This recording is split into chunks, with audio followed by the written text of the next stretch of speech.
So అది reason తెలుసుకోవాలి.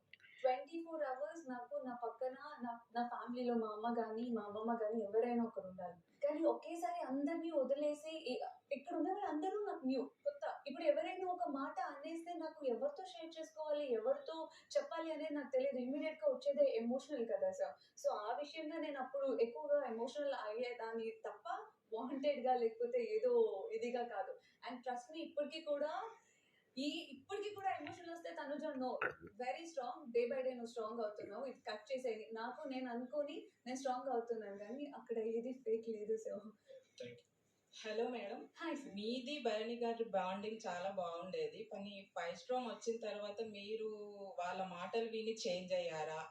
Sudden గా నాన్నగారు నుంచి భరణి సార్కి ఎందుకు మారిపోయారు? మీ మధ్య బాండింగ్ జెన్యూన్ అయినప్పుడు మీరు ఎందుకు వేరే వాళ్ళకి భయపడ్డారా అని నాకు అనిపించింది. దానికి మీరు ఏం చెప్తారు?